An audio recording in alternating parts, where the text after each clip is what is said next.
Good morning everyone! Welcome back to my channel. So for today's vlog, magluluto ako ng pansit canton gisado. So ngayon, maghihiwa lang tayo ng bell pepper, green and red. So yan, ganyan lang ang paghihiwa guys. Binilisan ko na to para mabilis ang ating video. So ganito lang, at saka mayroon tayong bok choy. Yan, hiwa-hiwain. At saka syempre hinugasan ko na yan, hugasan uli after sa para malinis talaga. So ganito lang ako sa bahay guys. Gusto ko magluto. Ayan, para maraming pagkain, naka-stock. So ngayon guys, mayroon talaga kaming bagyo ngayon. At parating yung bagyo Cat 4, Cat 3. And natakot ako guys kasi kami lang dalawa ng anak ko. So okay naman so far kami dito. Kasi malaki naman yung namin dito sa bahay. So, ang nakakatakot lang kasi, category 4, pag category 4, kailangan ko nang mag-evacuate kasi nga natatakot ako pag gabi. So, dito lang kami. Susunod naman natin yung carrots.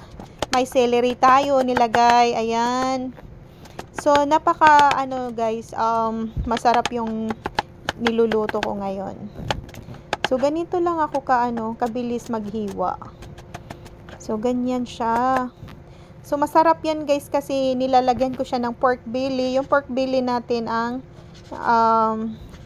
nilagyan natin ng pork belly. It's depend naman on you kung anong gusto mo. Pwede chicken, pwede beef. So, ang ginawa ko is pork belly. Masarap siya. So, kuha muna tayo ng plato para lagyan natin ng pork. So, hiwa-hiwain lang natin ng pa-cubes din. At saka igisa natin to. Yan, ganyan. At ayan, punta na tayo sa kusina at umpisahan na natin ang paggisa ng pork belly. Tanggalan natin ng fats muna. Palabasin natin yung fats.